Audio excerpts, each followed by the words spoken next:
We're good? Just double checking that here. Yeah.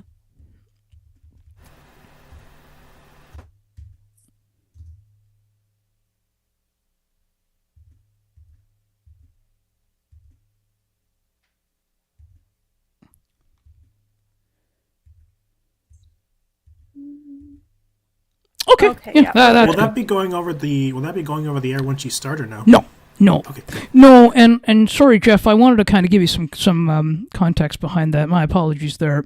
Um, the reason we do that, so then that way, the reason I've got it doing that, so that way, kind of in the case if there's any issues, that both of us can kind of hear what's happening. Gotcha. Right. Yeah. And so that way, because but no, it won't. It's not set to go on air though. That's not going to come through the airwaves. Just for clarity, are we doing the intro or am I just hopping in? You can just come in. Okay, just because obviously for timing, that's important. Yep, yep. All right, That's we fine. will.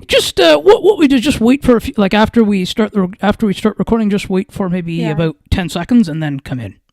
Okay, sounds good. Now we'll get the Zoom recording going in five, four, three, two, one. Recording in progress. Good evening on December 16th, 2025.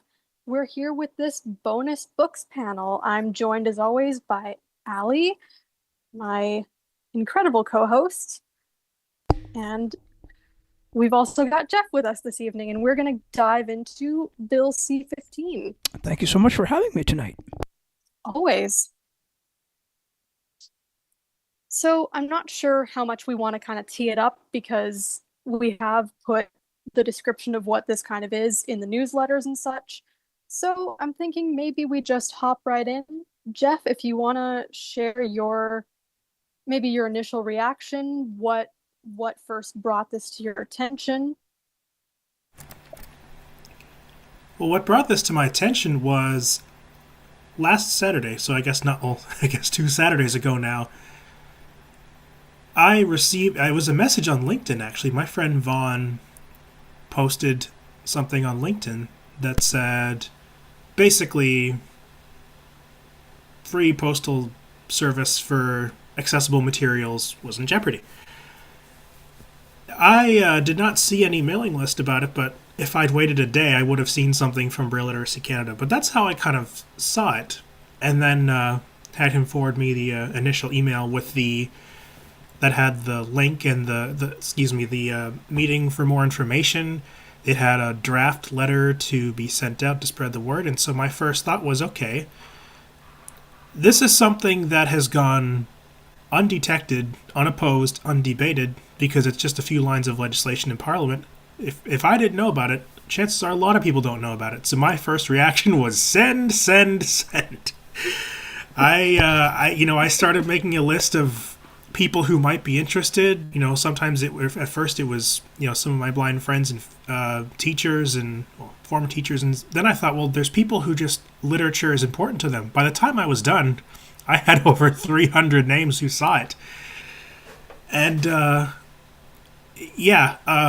I'll sort of keep my remarks brief, but I think it just kind of lit the fire. I have nothing but opposition to this bill. I do want to.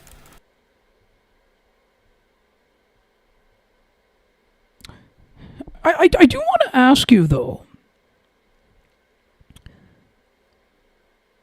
Why, in your opinion, like why do you feel that this is something that they are even thinking about putting forward? Now, I've said on the air before, and actually, even a few days ago, I said it.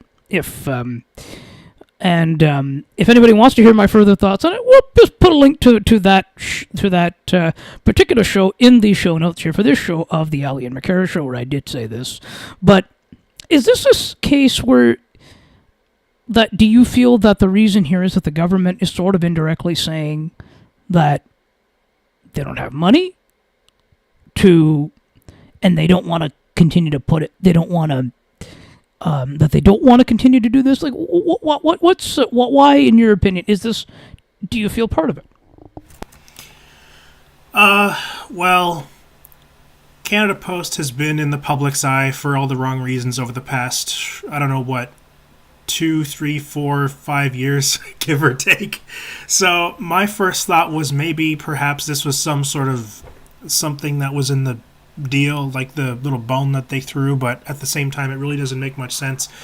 I think really, if I had to give a solid theory, I don't know. I think you sort of hit on it, Allie, where it's, I don't buy that they don't have money. I buy that they just didn't want to put money towards it. Never mind that. And that's a better way to put it. I like that better. In the bucket, yeah.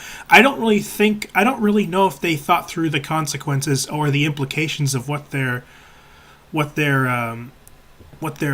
sort of encroaching on here, because it might be something in a budget balance sheet that's, we can save, I don't know, $1.5 million. I'm just throwing ballpark numbers out here, or just random slot machine numbers.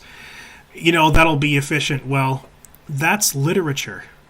This. I thought this was kind of funny coming out around the same time as provincially, at least here in Ontario, we've been having, education has been in the news because the recent test scores for EQAO standardized testing have come out, and across the province they've been saying, "Oh, what are we going to do?"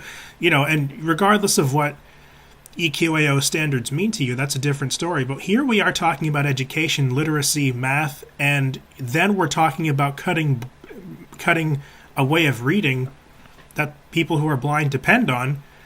And this covers everything from English books, French books, multilingual, and math books. And so we're already, I don't think that people in the federal government and people on the Canada Post side are really thinking through the consequences of what they're doing here. And we'll get to Canada Post in a bit, I'm sure. Actually, feel free to kind of expand your thoughts on Canada Post there, actually, if you want. I mean, you're right that they have been in the spotlight for the wrong reasons here. But over the last 5 years, given all the rotating strikes and all that business. Yeah, and I don't know if it was actually 5 years. I'm just kind of being facetious. No, you're right. No. I hear what you mean. Yeah, at least a year or two, they've been sort of dealing with this labor issue. But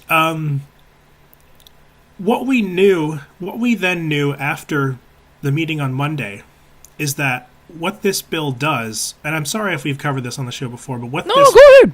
What this amendment in the bill does is it does not automatically mean that tomorrow postage rates go up and free matter for the blind is not a thing anymore. Right. It does not automatically mean that CELA Library, NELS, any schools, any sort of organizations, anyone sending cards, books in the mail has to pay for it. It means that it is no longer mandatory, it is no longer in the law for Canada Post to offer that in the future. They have since come out, since the story broke, because after the mailing lists went out, there was a story that did hit the Canadian press. Yeah, that's right. Laurie Davidson, who's the president of CELA Library, was interviewed by Canadian press, and that kind of broke the story. And following that, Canada Post did come out and say they will continue to honor their obligations to providing the free postage and reduced rates to libraries that they've been offering, and that's been in their charter since 1981, and sort of unofficially before that. Who knows what kind of gentlemen's agreements were on paper before then. But they said that they will both continue to offer this service and that they support this bill at the same time. So they're basically saying, trust us. We support the deregulation kind of contradicting going forward. Themselves. Yeah, kind of to sort of placate their audience and make them go away and stop, shouting things at them and sort of keep the peace. But, what happens 6 months to year, 5 years from now is no big deal. Don't look at that yet. Just trust us. Yeah. Yeah, just be pacified, look away. Yeah, that's it. Yeah. What I had seen was they want the unilateral control of changing the postage prices without, because effectively now they have to consult the government, but they want the choice to not have to. Yeah. And while saying, as you just said, Jeff, while saying that you honor that obligation helps for the moment, But it doesn't mean anything in the spotlight here. No, and those of us who are kind of putting our voices out there and talking about this are likely going to be a lot of people who look at this and say, now hang on a minute. This, it's nice to say, oh, you're honoring your commitment, but it's not going to make us go away. It doesn't mean anything. No. No, but let me present another side to you. Mm-hmm. Of course. The other side of it is, too, that the way they're looking at it, Canada Post and the government, sort of, is looking at it from a sense now that, which is not the way they should be looking at it, but they're looking at it from a sense of the small, like that, yes, it impacts a number of people, but the population of the like, for who this could impact, or who this is going to impact, is on a less of a scale than what they're thinking. It's not on as wide of a scale as something else they could be focused on. So they're going, well, you know what? If we cut here, then it's going to be then you know what? It's only going to impact a smaller population where we can sort of concentrate and put our resources somewhere else. Now, I don't agree with this whole thing, but I also don't agree with how they came out and say, in kind of to put it the way you phrased it, Jeff, just trust us. But I feel like that's kind of what they're unfortunately doing. And if I'm missing something here, and there was a press conference that I believe was supposed to be held last Thursday with one of the ministers, and I couldn't really find the results of that afterwards, and I apologize if I'm missing something here. The government really hasn't said anything. No, you're right. No, they haven't. There's a lettister. There's a lettister for ministers in the mail. Yeah, there is a letter for individuals to ministers, to relevant, appropriate ministers in the government. For example, Joe Lightbound, who's in, I believe, either transportation or procurement or something along those lines. That has been going out. But then there's also the advocacy of calling your local MP, and those members of the government. I called, just kind of anecdotally, I called my member of parliament here in the Newmarket Aurora riding, and surprise, surprise, they were not aware of it either, because it's just it wasn't brought up in the question period on Thursday, Friday. I don't believe it was brought up when Bill C15 was proposed. I think some of the amendments, I think the bill had come forward in November. I sent it to one of my friends who's in Ottawa, and she's like, "Oh, I got to take a look at the bill myself." And so, that's if an MP whose background is in finance didn't know about it, it's likely that more people don't know about it. Now, one of the people who did know about it inside government and informed the big library organizations was a staffer in the Senate. So if I understand, it was a Secretary of Parliamentary Affairs for a particular senator who saw this bill, or who saw this amendment, and sort of alerted all the big dogs, CELA, CNIB, NELS. But most people probably still don't know about it. Mm-hmm. Yeah. I never did answer your question. No, you're fine. You did. No. Oh, we're used to that here, aren't we? No, I'm just joking. No. Right, Makira? Yeah, you keep having me back, so you must be used to that. Oh, no. We like having you back here. Well, of course we do. Oh, yeah.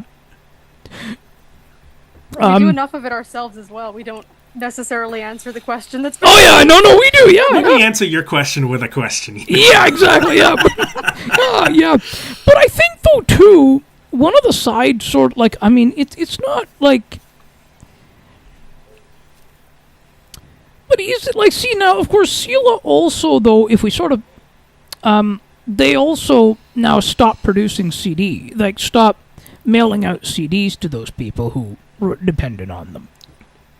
Yes, and very recently too, as of like this past July or something like it's that. Even it is right on their website. If you go to their website, it's still there. Yep, It's still there.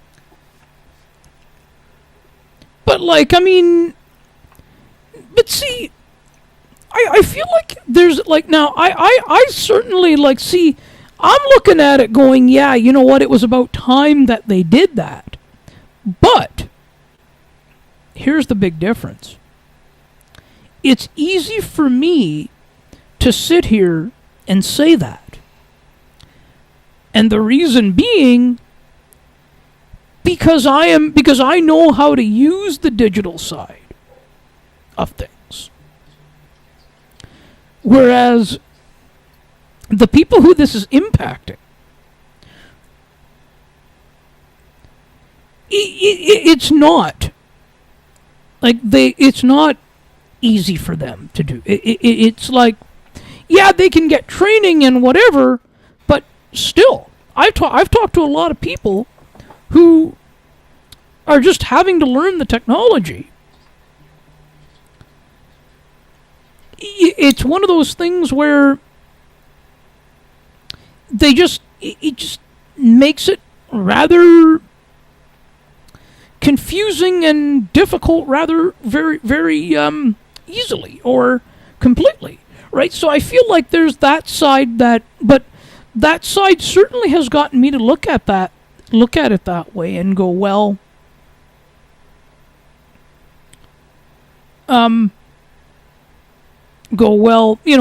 yeah, this is impacting more people than we might think.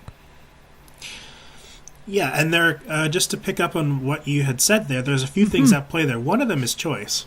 Yes. Because I think all of us on this call, grew up, or at least, developed an interest in technology. So, yes. Yeah, anytime there was a change that came about, we either A, already knew how to use it, or B, were inclined or intrigued to know how to use it. We all went from books on tape as kids to books coming out on Daisy to the first sort of Daisy software where you still had the disc but you could put it in your computer. Then you could eventually play them on any they formatted the discs so you could play them on regular players. And then anyone remember Victor Reader Soft? Oh yeah. And then the library went on the web as well. They had their early web portal back in the day, and now we've kind of got the Sela library. Yeah. So yeah, it is kind of there's sort of a tale of two woes that are going on here, because Sela is indirectly having a perverse effect on the thing that they're also lobbying against, and both of them are true. Because yes, it's a choice thing. Number one, too. If we're talking about training, it's very easy to say to get training for it, but at the same time, I just spoke to one of my friends who years and years ago, when she was trying to learn how to use her computer with a screen reading program after she I think she got off work or something. Her CNIB technology representative came over to visit her and help her get acquainted. Yeah. And she had absolutely no idea. She'd never worked with a blind person before. She'd likely never worked with JAWS before. But yeah, this that's was another thing. The rehab instructor that CNIB, in that sort of Barrie area had sent to her. And I live in an area too where CNIB largely views the blind population in my sort of riding, if you will, or my sort of in York region as a whole, as being elderly. A lot of them are living in assisted living. Mm-hmm. So a lot of the independent services or even, orientation mobility services just aren't offered here in the same way they might be in Waterloo and Ottawa and in other parts of the country. I think it's the same everywhere, Jeff, to be honest. Well, to a degree.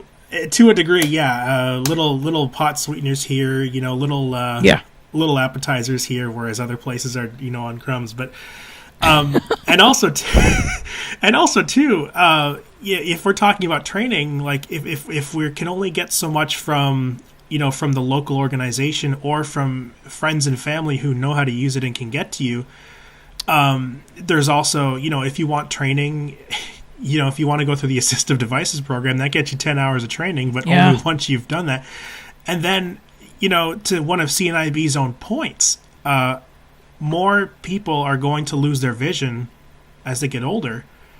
And some people might, by using a book player, if they don't know how to use if they haven't adapted to using a computer with a screen reader to get their books online, then they're not going to be able to get the same books they had just through Bookshelf. Now they might learn how to do that, but if you gave them their book on disc, or even just showed them how to add it, if they had like a Victor Stream, for example, how to add it to their library from the Bookshelf, that could go a long way. But it's a lot of things that go into play, and it's a lot of moving parts here. And by giving up on mailing out CDs like that, just based on a statistic, that's another. That's a population within the population. A minority within the minority who's already. Mm-hmm. Yeah. And there's also I just thought of this. There's a deafblind aspect of it too. Yes. Yeah. You want to talk about minorities within minorities? Yeah, that's a big one. Completely. Yeah, that's a big one there, isn't it? Yeah, it's really interesting, but also concerning how much of it hinges on the fact that there are so many kind of prongs to this, if you like, or so many a lot of moving parts here. Yeah, so many moving parts that in any case, you're just ending up with a population of people who a lot of times aren't getting what they need in terms of resources, in terms of assistance. And it's more often than not. Yeah, and that's nothing new. We're not... My saying that isn't anything... No. And of course, like you say, Jeff, these smaller areas that may not have their own branch of CNIB, or don't have the same access, and don't see the population as concentrated there, I guess, and needing these things. Or don't have broadband. Yeah, another big one. Yep. How many projects are out there right now? TELUS is trying to get it. We're trying to get Starlink going. We're still dealing with large chunks of the country, let alone within our own provinces, who are dealing with either rural internet, or who probably just got broadband internet 2 days ago. Yeah. And or that are we're having either jurisdiction issues or tower issues, or one company not wanting to give up control, or getting Starlink in the midst of a trade war. That's it, right? There's a lot at stake here. And I think that being told, this is just as one more example of regular people being told indirectly by the government, hey, you're costing us money that we don't think is worth investing. Never mind that it's, if we want to talk about numbers, we could take, the cost of shipping Braille books out per year, and we could take the budget office, the office budgets of 20 parliamentarians and have the same results, Yeah. Mm-hmm. Yeah, and that's it. And that's really what, if you look at it from the bigger picture, that's really what is kind of being, how the government is,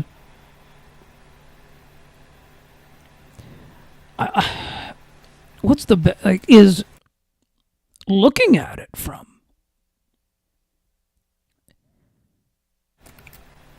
That's really where it's kind of, kind of.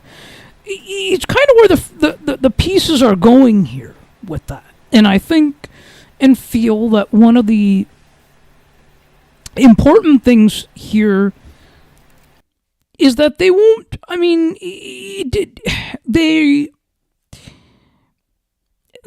kind of like whatever they can do to save money, which is fine, but not for the wrong. But don't do it for the in the wrong places that where it shouldn't be done. And look at what CELA did for those CD folks, who are relying on that. They did what they could by putting out the training and stuff like that, but still, it doesn't diminish the impact. No, and I don't. I think in both. I think in both cases. Now they're not like not to the same degree, but I think in both cases they might not realize just how much impact it's having. It's, if we're talking about the government side, they might see it as one of 550,000 items on a spreadsheet. It looks so minuscule to them. I don't think they realize what the scope of it is. And with Sela, as small, as nonprofit as they are on the surface, I just don't think they really they thought the loss that they are going to deal with here is greater than the continued effort of sending things out. And I have a hard time believing that the costs for that just rose exponentially. I think they just realized, okay, we're going to go paperless here. Yeah, but I mean, they still send out, as of right now, Braille books too. Right now, they do, and that's what they've been. That's one of the big items they've been pressing in their arguments against the amendments to Bill C15 is that if they rounded up if they took their current volume, no pun intended, of books that they have going out now, of service, of shipments, of deliveries, and then accounted for postage for that, their forecasts were, that would cost them anywhere between $500,000 and $1 million per year. And two things: one, who knows how much money they're actually taking in as a nonprofit, and two, if they operate like a business and suddenly say, you know what, the cost of expense does not outweigh the service, then what little people were getting before are, that's just gone. I almost look at it as like if you took someone who was thirsty and you had a glass of water that was half full, or maybe even a quarter full, can, and that only makes them that only clenches their thirst so much. It might, get their lips wet, or maybe, get the dry taste out. But we can always add more. We can always work to do better. But now we're looking at dumping out that quarter of water, so they're left with nothing. Yeah, that's. Sorry. No. Go ahead, Micah. No. Go ahead. Not to mention, and do correct me if I'm wrong, because this is just a thought that also occurred to me.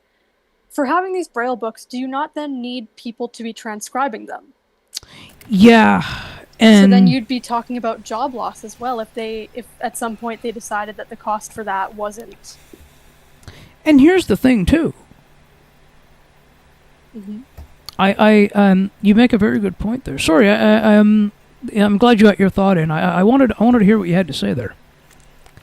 Yeah, no, because it was just I hadn't thought of that particular end of it before until just this moment. I thought, hey, you need people to transcribe these things. Yeah, and you'd then be talking about not only the livelihoods of people who are receiving these books and these services, but then the people who are working for Sela and NELS and all these places, CNIB.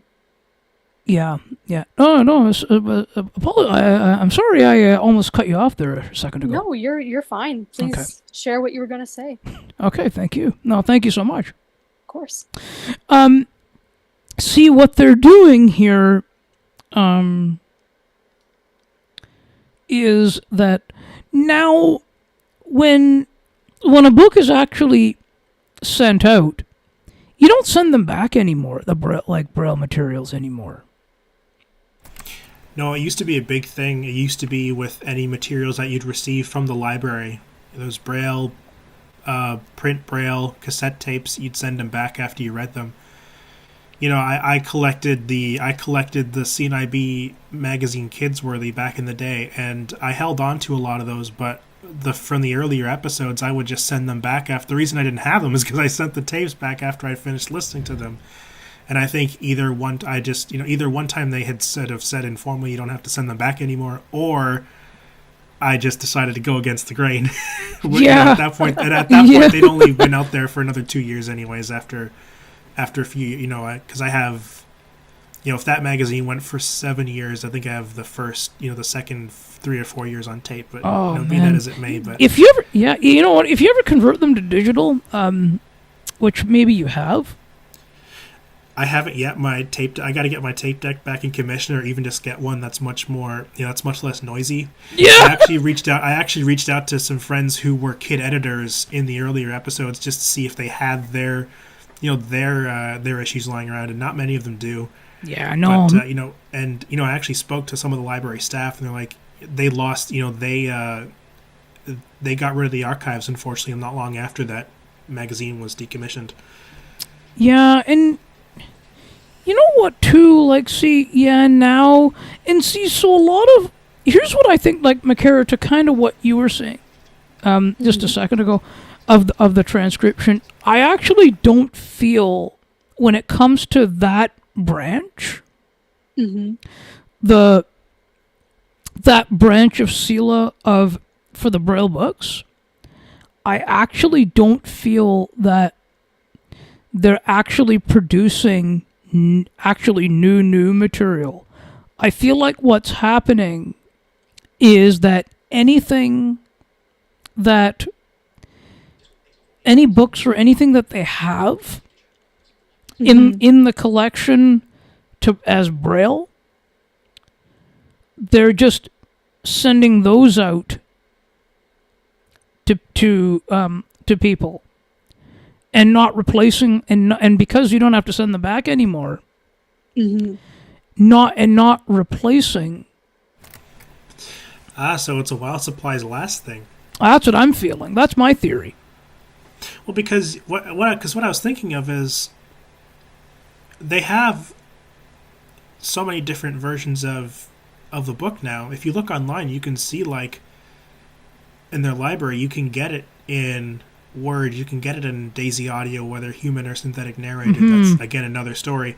You can also get it in electronic Braille, and so part of me was thinking, like, if you called them and said, hey, I see this is available in electronic Braille, but, which is really, you download the book, it's an ebook for Braille. Yeah. But part of me, because people still get, people I know still get Braille books in the mail for pleasure. But Yes. I was just thinking of, in terms of the newness of the material, if you'd actually have to call them up and say, hey, I request this one in the mail, please. Yeah. Yep.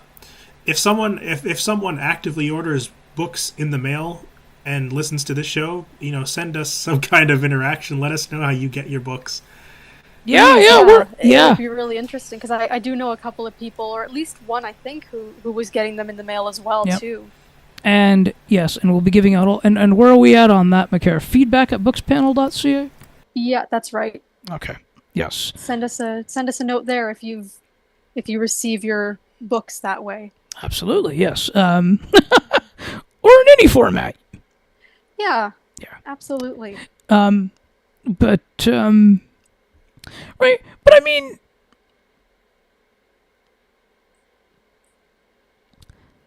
see,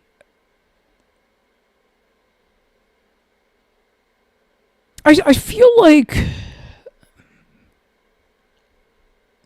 that's the biggest difference, that we grew up with these devices, and and all that sort of thing, and I think that's what is sort of different. That's, I think, that the key driver in a lot of these things, where it's easy for me to sort of sit and go, well, you know what, I completely understand the reason, but it's like, and the thing is, though, like, and one can't expect that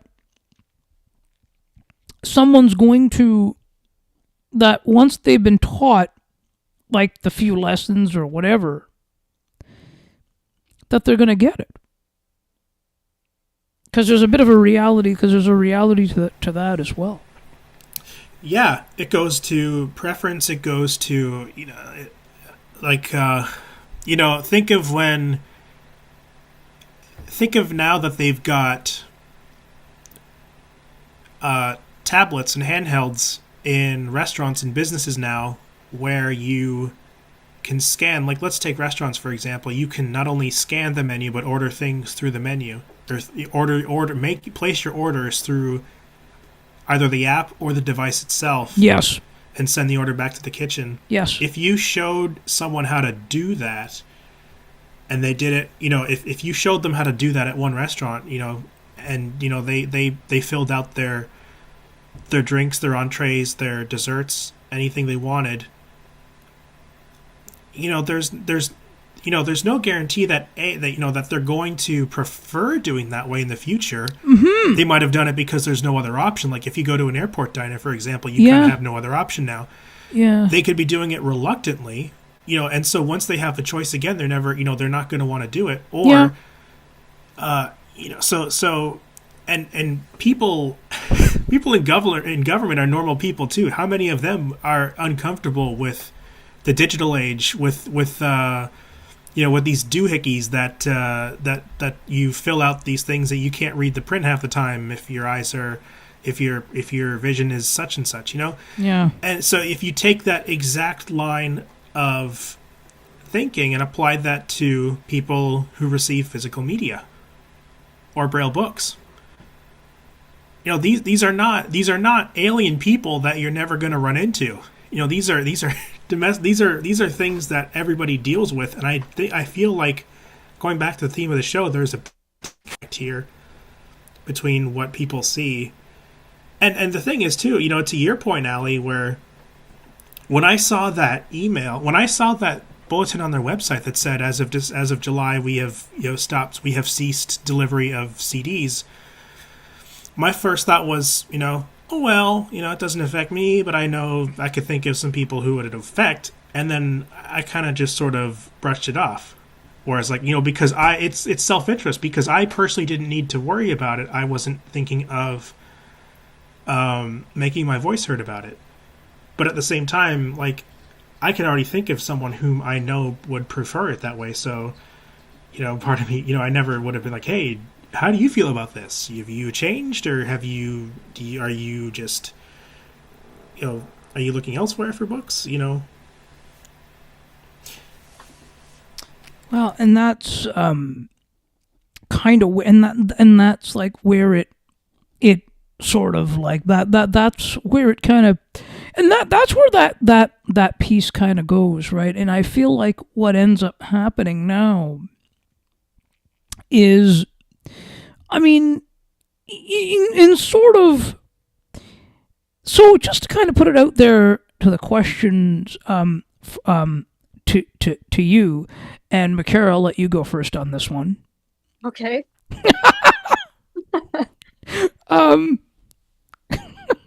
That that for one, that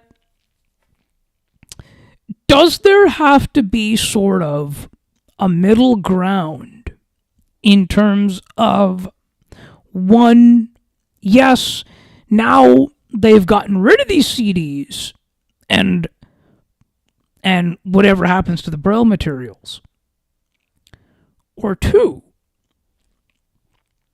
what is that middle ground to be, especially if that the training has been given to those people and they still don't quite get it. What is the middle ground? And I'll present you with one more option on this. Okay. Is it keep the CDs or bring them back? Personally, I'd kind of say it is. Like, there has to be some sort of middle ground, as you said, with the training if people don't get it, or like Jeff was talking about, it's about choice too. I think it's really important to offer people options because, like we are just talking about, with anyone just reading print, there's people who are sighted and who may choose a printed book still over an audiobook or an ebook, and that's their matter of personal preference. And I'd think, why should the same not be extended to the blind, the visually impaired, anyone else with a print disability of some sort? And just anecdotally, I believe it was to do with the CDs. Our local CNIB discontinued their book club, and that's a trickle down to that was an opportunity for connection for some people, you know? So I do think personally that options are very important. And they seem to be diminishing, don't they? They do, and it's really unfortunate. And because with limiting options, you're limiting access, and with limiting access, you're isolating a community that's already, I think, in a lot of ways, very isolated from aspects of community and life. Jeff. I agree. I agree wholeheartedly. I don't really understand why. I shouldn't say that. I would love to know from the source the exact reason why they stopped with CDs. Was there any consultation?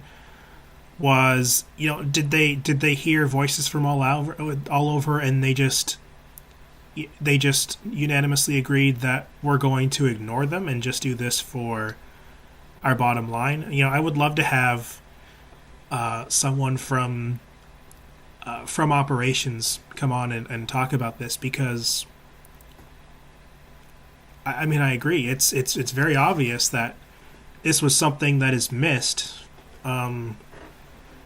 It's something that's necessary, and I it kind of makes me laugh how we have these we have this sort of Highlander-esque thing where it's like we don't need this because we have this now. Well, so many people never have to answer that question just because it's just assumed that their way of doing things is normal. No, yeah, you're right there. What you know what? Why don't you know what? For our show, McCara, why don't we? You know what? Let's why don't we look at trying to see if we can get Karen McKay on?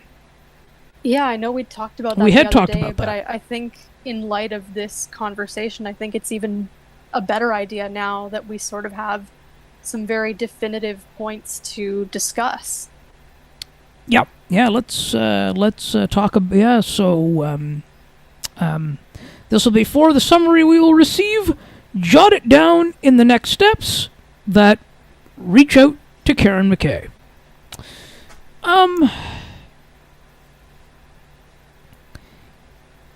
Yeah, I mean, it's honestly, all of this are a lot of moving parts.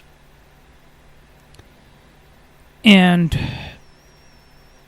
there has to be a middle ground. And the key theme here is choice, which I totally agree with.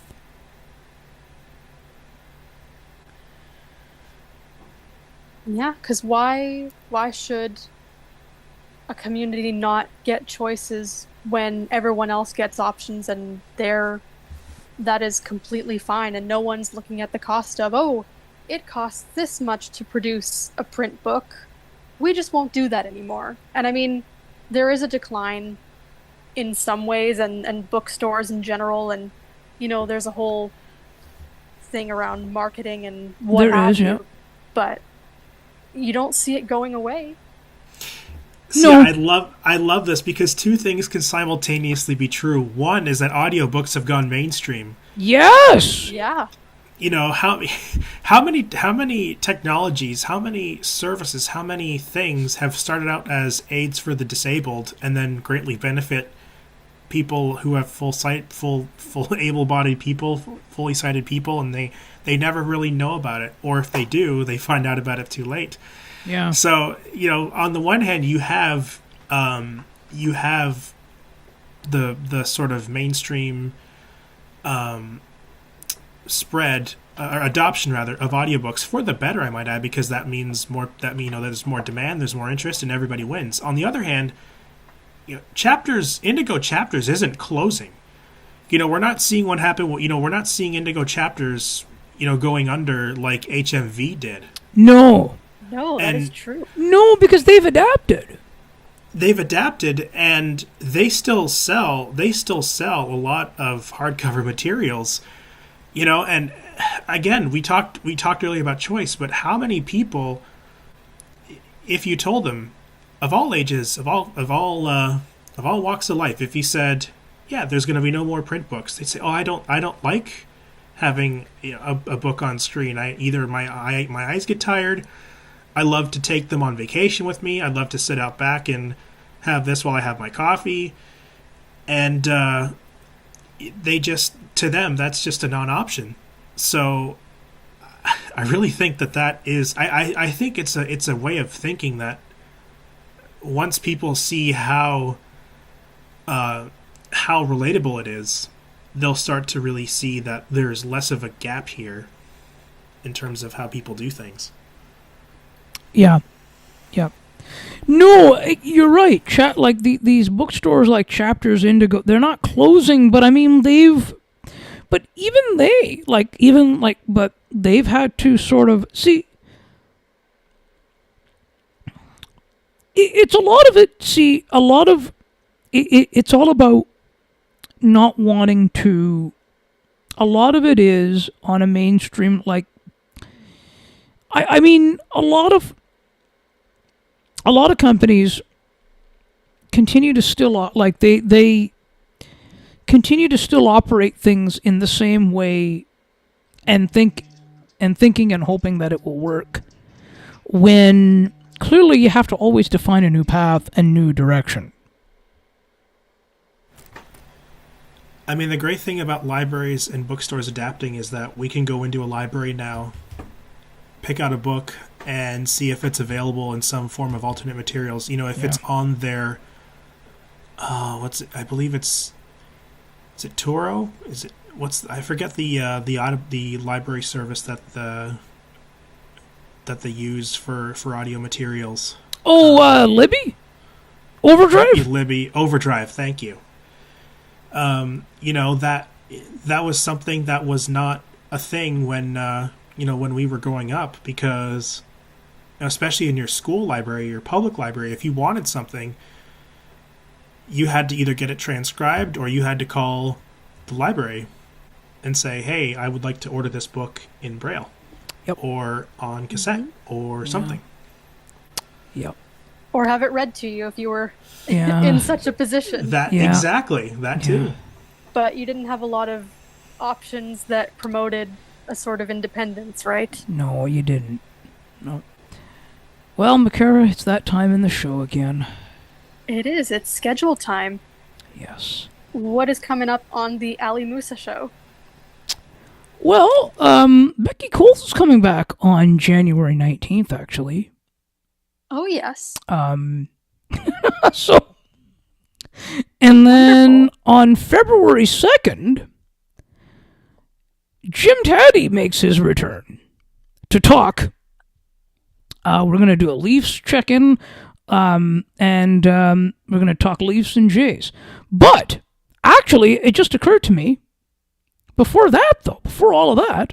I was going to say, yes, do you not have anything sooner? Yes, guy, you do. That's his thing, yeah. But the funny thing is, this is the second time. You did this the other day as well. Oh, wait a minute here, are you catching me on some of this? Yeah. Because you're forgetting someone.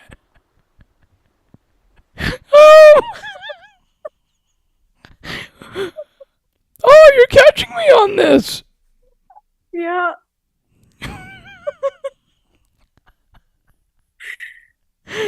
Oh, well, on Friday, September 19th. What? Oh no. What month is it? December 19th. Oh, Well, in Allie's defense, the days of the months do line up in September and December, so... Oh, they do. They do.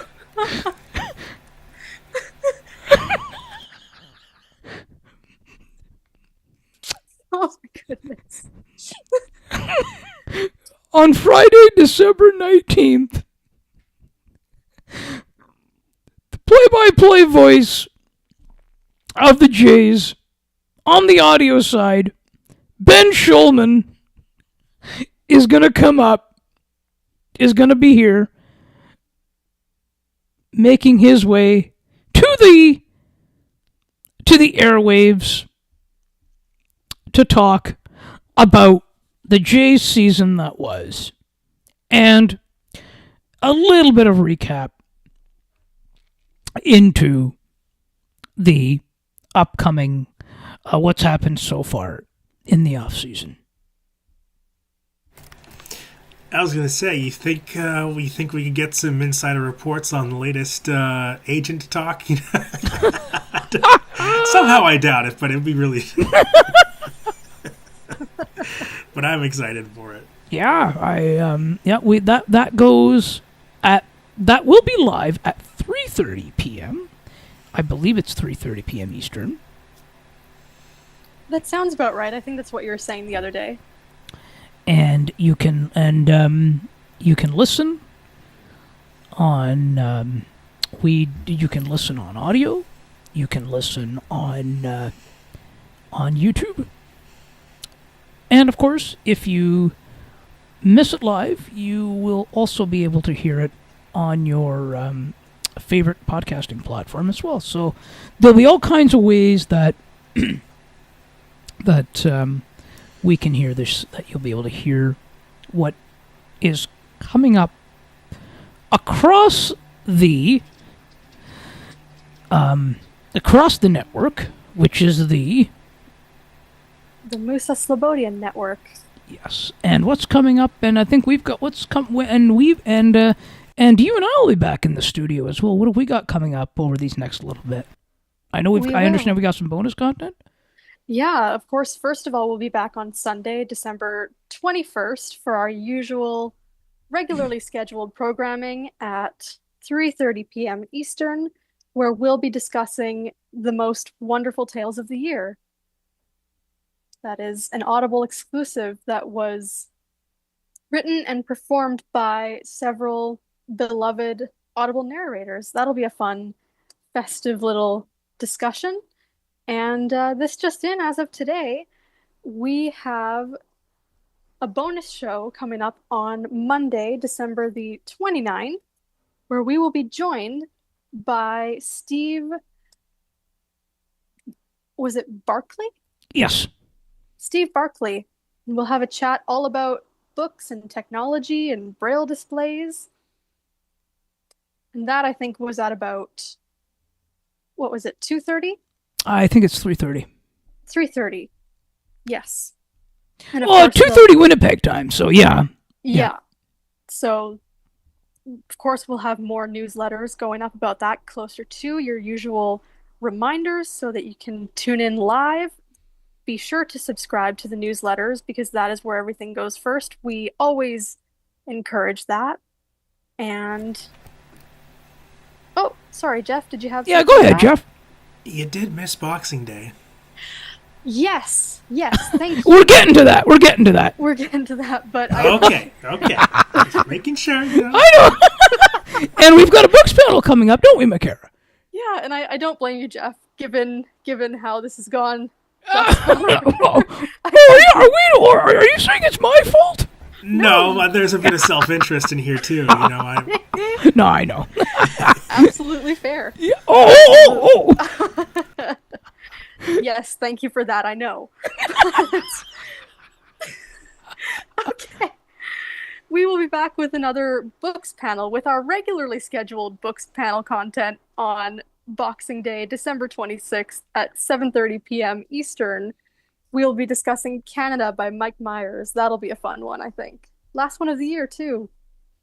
Can you believe it? Oh, it's hard to believe. We got lots of content coming up in the new year, too.